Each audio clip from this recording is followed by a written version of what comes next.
So waiting for the lights to go out, which they do now, and the race gets underway. And they head off down towards Copse Corner. Then Nick Charlier also had a good advantage there, which possibly Shea Kavanagh might have tried to squeeze into, but there's contact there. And that's Taverner that's sideways in the middle of the pack with very little momentum. Hopefully everyone can avoid him. That could have got a lot worse than it did, that touch, but it's like a rallycross catch, wasn't it? It was. It's the 105 car of Ben Larder then that's in second position, I think, behind Charlier. Oh, and there's a big biff there. There's a Clio into the side of the 226 car, which is that of Lee Rickard. Another one has got off in avoidance. The 83 car it was, Paul Adams in his Clio 197 that's made contact. The Polo is coming to a halt. It's no longer going round. The grey 197 Clio, was that Pauling? No, that was Paul Adams. Paul Adams, that was damaged as well. Yeah, it was.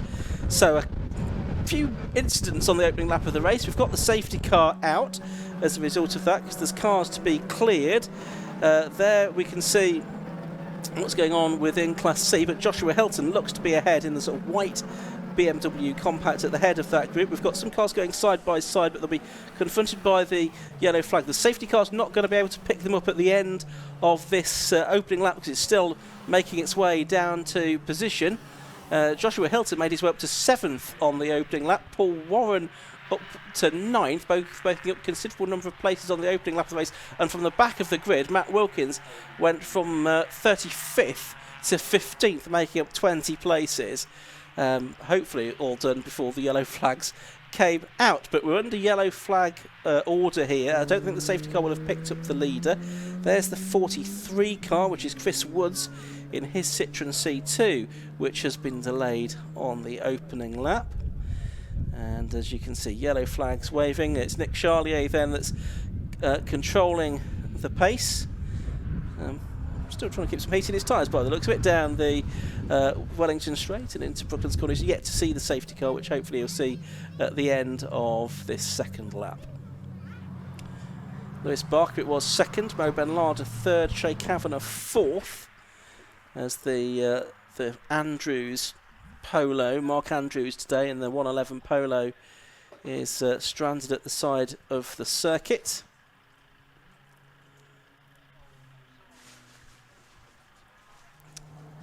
And there we can see Charlier with a healthy advantage over the rest of them. He will, I think, find the safety car, as that will pick them up, I would think, at the approach to Mackett, Marcus. Yeah, 9 seconds ahead of Lewis Barker, who was on the 3rd row, wasn't he? He was 5th quickest, and somehow managed to get through Copse. Yeah, there was that contact, wasn't there, which involved Tate Taverner getting sideways after contact from one of the SK Motorsport cars. Whether it was Shea Kavanagh that made the contact with him, possibly so. Kavanagh dropping back behind Mo Ben Larder, his teammate, on the opening lap, but they have now all concertinaed back together again behind the safety car. And of course these minutes do count. Behind the safety car, we'll have no extra laps added at the end to make up for this. We've got 29 cars circulating. We had one to the pits, which was the 28 car of Lee Warren in his Ford car, driver from Birmingham. So Class C being led by Joshua Hilton, and if he wins this with fastest lap, then he cannot be caught for the championship, barring any disqualifications or anything like that that could impact on his points score. So if he takes the win with fastest lap, then he would just need to keep his nose clean. The Andros Polo, unfortunately it's quite a light car, is being pushed away by marshals. They're taking part in their own Burkitt relay. There's one team of marshals passes on to another, and it looks like they're going to push it up the pit lane exit, I would think, there. Fantastic work as ever by our marshals. Many, many thanks to them for their sterling work all weekend here at Silverstone. The Burkitt relay yesterday and this championship finals day today. I'm not sure if there's anything else that needs clearing up besides this car. Other than what is a cake pipe when it's at home? I'm not sure that we even want to Google that, but we'll find out later on. 10 minutes of this race left to go. Nick Charlier it is that is leading from Lewis Barker in second. Just having a look to see what happened, and it was Kavanagh, I think, that got to into the side of Tate Taverner there, and Ben Larder squeezed through on the inside on that first corner incident. And we saw later on Paul Adams getting into the side of the other Civic. Right, it's an automotive product of some description, Cape Pipe. There we are. That question's answered. Marcus. Automotive motorsport goodness. Exactly. Apparently. Very nourishing, I'm sure. But they build cars for track use. It's Cape Pipe Automotive. We've had some fantastic advertising out of that retirement. Safety car still circulating. I wonder if it's going to be circulating for much longer though, because that car has been cleared out of the way.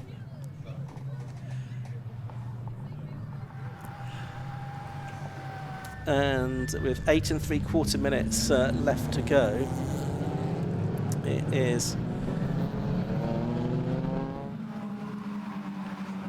about to time to go racing once again here at Silverstone. So they make their way out of Woodcote Corner up towards the timing line, and the green flag waves, and we're back underway here at Silverstone. So Nick Charlier it is who resumes in the lead of the race. Lewis Barker second, Mo Ben Larder third, and Shay Kavanagh in fourth position. And down to Copse Corner they go for the first time. Nick Charlier's made a good restart here to pull away already into the lead of the race. Barker has Ben Larder right behind him as they turn their way through the right-hander. Then it's Shay Kavanagh in fourth. I think then a gap back to Liam Pauling, who's leading in Class B ahead of Matthew Morgan in fifth position. And then Joshua Hilton in seventh overall. Let's see if he can stay as high as all of that as they go into the remainder of the race. So there's still half of this race still to go after that safety car period, Marcus. There's Tate Taverner in the middle of our screen, the 22, the sort of car that looks like a sort of licorice all sorts packet. And it's being chased by the late model Honda, which is 97. Matthew Morgan moving up into sixth. There's Taverner up into sixth place now. Nick Charlier with a 106.532 on the first real flying lap, or 352 I should say. First real flying lap of the race. He's got a lead of 1.2 seconds now over Barker. This the battle with Taverner in his Class A car, getting back ahead of Liam Pauling's Class B car. Oh, and off the road after damage at Copse Corner, that is, number 92. That is Mel Higgins in the Citroen Saxo, the driver from Swindon, another driver heading up the pit exit and out of the race. But up front it's Nick Charlier leading from Lewis Barker and Mo Ben Larder as they make their way into Brooklands Corner once again. Slightly drop Shay Kavanagh here, and then there is a gap back to the Class B front runners.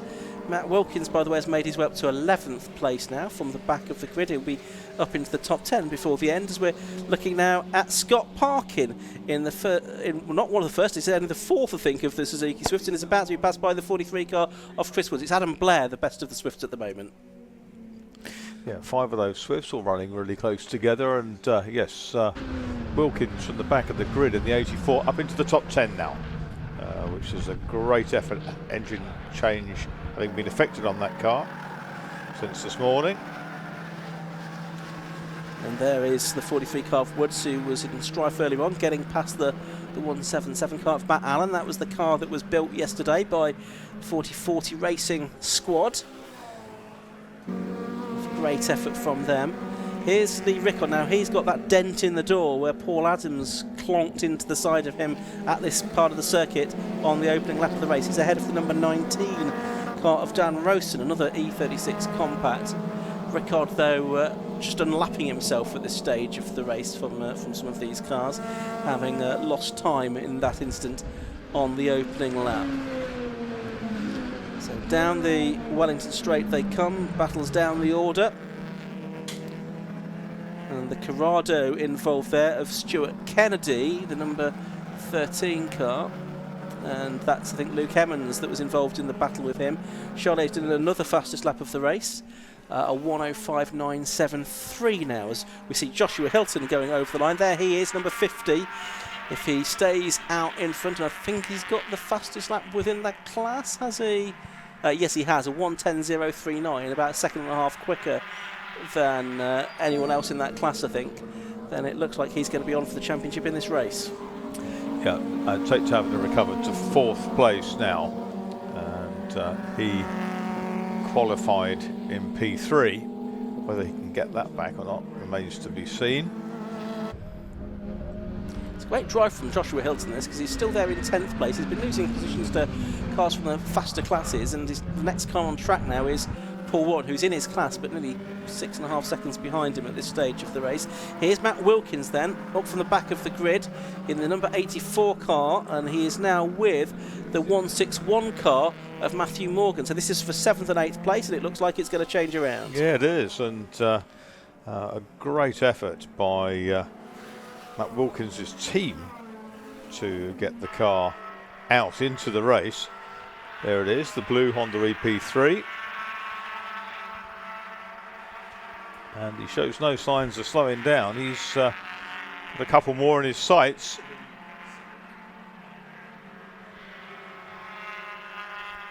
Yeah, 3 minutes of the race left to go. The next car that he will try and pass is the 52 car, which is that of Lewis Ellis, the drive from South Yorkshire. He's going to get him, I think, on the way along the Wellington Straight. Then the next car he'll pass is that of Liam Pauling. Then he's cleared all of the Class B cars. He's only got the Class A cars ahead, but he's running out of time to catch and pass them, I suggest. Yeah, exactly. But he'll get 26, I'm pretty confident, which is Liam Pauling in that Renault. But that'll be as far as his aspirations last in this race by the looks of things. Yeah, so that'll take him up to 6th position. Good little battle in the Swifts here. That's the 65 car. So this is Adam Blair. This is effectively for the de facto lead, I think, within the Swift class, should there have been one. The other car involved is 151, which is Peter Keane. We often see out in the 116 trophy. I think these cars are actually capable of lapping a little bit quicker than the cars in the 116 trophy, which is good going and shows what a viable little race car they are. Yeah, he's got ahead now, Peter Keane. Yeah, 151. Claus back ahead.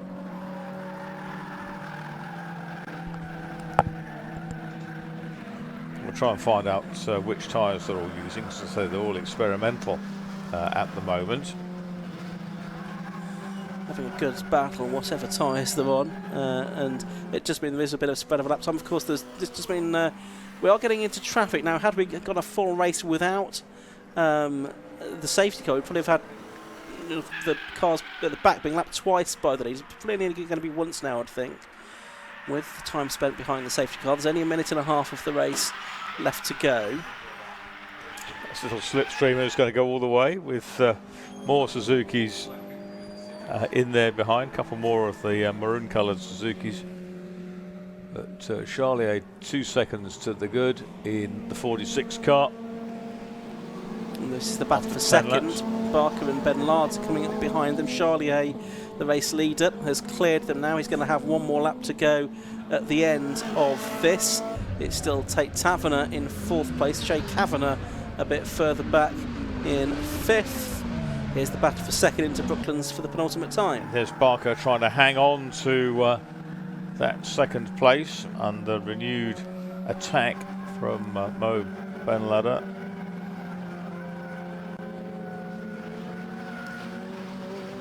Yeah, out they go on to their final lap of the race then, so it's going to be a 12-lap race. Nick Charlier leading by nearly 3 seconds now, continuing to pull out. Another 9/10ths made up over Barker that time. Ben Lard 3rd, Taverner 4th.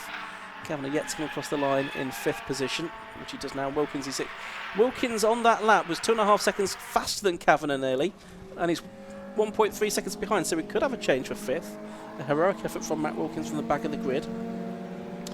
Right rear wheel of Barker's car going light there as it locks and braking and turning for Beckett's. Up towards the final few corners they go then at Brooklands. There's the battle for second. More traffic ahead, the C2 and one of the Fiestas. Perhaps not quite going to be lapped by these two, though they might be on the run to the line, I guess. But they're 2 or 3 seconds behind Nick Charlier. It was kind of half an opportunistic look there at Brooklands from Bennett. And the 87 car's off, which is that of Kurt Webb in the Fiesta. But meanwhile, the checkered flag has already got out to the race winner, Nick Charlier. So Nick Charlier takes the victory then, 4.4 seconds his victory margin in the end. Oh, and here's Wilkins. No, he's not quite going to get past Shea Kavanagh, I don't think, on the run to the line. It's Barker second, Bernardo third, Taverner fourth. And Kavanagh by a quarter of a second from Wilkins, who climbed through from the back of the grid. 26, Liam Pauling takes 7th, Ellis is 8th, Morgan 9th, but we'll just wait to see Josh Hilton come through. In fact, we're not going to see Josh Hilton come through. We're watching a battle a bit further back, which is 77 Luke Evans and 13 Stuart Kennedy. These are disputing 12th and 13th positions, but Joshua Hilton has come through. Joshua Hilton has taken the checkered flag in the BMW number 50, and with the fastest lap in his class as well, a 1:10.856. That's not been beaten. Joshua Hilton then is going to be the champion for the PBS Brakes Hot Hats Championship for 2024. Congratulations to him. Yet another season where a BMW Compact in Class C has won the Hot Hatch title. David Drinkwater did it 4 times in a row, and Josh Hilton, just 21 years of age, has picked up the mantle there, and a great race from him, who is well ahead of his class rivals to wrap up the championship there with a race to go. Here are the results then. Nick Charlier completed 12 laps in the 15 minutes available to him in his Honda Civic Type R number 46, ahead of second number 15 Lewis Barker, 4.4 seconds between them. Then third was 105 Mo Ben Lada, fourth was 22 Tate Taverner, fifth 93 Shea Kavanagh, sixth was 84 Matt Wilkins. Those are all Class A cars. Into Class B, the top 3 there. 7th overall number 26 Liam Pauling in the Clio, 8th number 52 Lewis Ellis, and 9th number 161 Matt Morgan. Then 10th overall, winning Class C, wrapping up the championship, Joshua Hilton in the BMW Compact car 50. And then further back you can see second within Class C was number 97 Paul Warren, and third number 17 William Bartup, and then the rest of the field all strolling through there a bit further back. Paul Adams 20th after his incident on the opening lap of the race with Lee Rickard, and the best of Suzuki Sport Swifts was Peter Keane, just getting the best of Adam Blair in the battle for supremacy. We lost Mel Higgins, Lee Warren, and Scott Smith actually didn't even start that race, I don't think. He was pulled off the grid. So that brings an end to the first of 2 Hot Hatch races today. We'll have another one later on, but we're going to head down to the pit lane now, and Josh Browett will speak to all of our class winners, hopefully. So we're down here after the PBS Brakes Hot Hats Championship. The winner car is here, Nick Charlier, and the driver is round the back. So we'll have a word with Nick if we can. Nick, well done. I think you had your first out in Hot Hatch last time at Alton, and now race win at Silverstone. Well done. Yeah, I was come back for a bit of redemption. A shame Danny Sylvester didn't come back for a bit of... he's here in a different car. Actually, yeah, he's somewhere in the back in the Swift. But no, it was great. Shame Scott Smith pulled in from the start as well, but yeah, hopefully next time we'll get a bit more cars up the front for a bit of a fight, really. Yeah, because obviously because the race was short, because of the safety car, you didn't sort of have that lap traffic element as much as you would have done. Yeah, it was okay. I did get run off the road nearly at last corner, but you know, so far ahead it doesn't really matter, really. Okay. But yeah, it was all good. Well done. So there's Nick, who won outright. The first of the Swifts, the unofficial Swift Sport Challenge winner, was Peter Keane. Peter, the first of the Swifts, and a good battle with Adam there. Yeah, really good. Yeah, it was really tough to get past him, to be fair. You know, he kept me honest and kept me behind for ages, so I had to try and get a good run on him down the straight and try and get my nose in front. Luckily managed to, and after that I could just sort of pull away. But yeah, it was tough. I had a bit of a poor start. And then yeah, after that, you know, sort of tried to claw it back a little bit, so got overtaken by a couple of cars. But yeah, no, it was really good. Yeah, I really enjoyed it. These cars are mega fun to drive. Yeah. Like, they're so much fun. Yeah, I can't stress that enough. So yeah, it's going to be a wicked challenge, like a wicked series next year. What was it like actually racing against someone? Because obviously yesterday you were driving around a lot of different cars. Today you got to race against the same type of car. Yeah, it was really good. It was fun. You know, it's really quite close. you know, these cars are, like I said, are really, really fun to drive, really easy to drive, you know, and you can just have a basically a big go-kart with gears, you know. But it was really good fun. Yeah, I really enjoyed it. And yeah, we've got another race later on today, so hopefully the same result again with a bit of luck. Yeah, a bit quicker than the 116 trophy car you're used to. I don't know, there's little differences, Yeah. I suppose, a bit lighter, but I think it's very similar, Yeah. very, very similar. I think the 116 is a bit of a heavier car. This is a bit lighter, a bit more revvy, so, you know, it feels a little bit different, a bit more lively, you know, whereas the BMW's a bit more planted. But yeah, similar pace, I think, similar pace. Well done. Let's have a word. I think we'll have a word with Liam first. Liam, a Class B win and a competitive race. I think you had Matthew Mockbar behind you. Yes, yeah, he was gaining on me. I was looking in my rear view, waiting for that last lap. But yeah, it was good fun. And a good season for you. Won the Class B championship. Yeah, good to finish it off with a win this weekend as well. Yeah, really enjoyed this year. And try and do the same later on, I guess. Yes, let's see. Well, best luck with that. Meanwhile, in Class C, it was Josh Hilton. And Josh, we think you've done enough to win the championship this year, so well done. Oh, thank you very much. I don't think I have yet, but Okay. yeah, still good. We think you've done it just, but anyway, we'll work out the maths of it later on. The race, though, for you, you're absolutely dominant today here at Silverstone. Yeah, I just missed all the action into the turn 2, Yeah. basically, and that's all it was. Keep your nose clean, keep your head down, get going. And I think you're going quicker than David Drinkwater went in his compact a couple of years ago, so that's a really good sign for you. Beat quicker than someone that won the championship 5 times. Wow, I'm lost for words with that. So Tell us about the year on the whole, because obviously it's first season in circuit racing, but you've adapted well. really wanted to get my head down and get in and get going, and yeah, just took to it like duck like water, really. I think so. Tell us a bit about the type of oval racing you've done before coming here. Yeah, short oval, non-contact. Turn around, go in a circle for 20 laps. And the BMW's that run by you as a family, or is there a team behind you? Just me and Dad. Yeah. Just me and Dad do it in a little shed. Well done. Good luck later on. So Josh Hilton, the Class C winner in Hot Hatch. More racing coming up because BMWs are on the grid for the next race.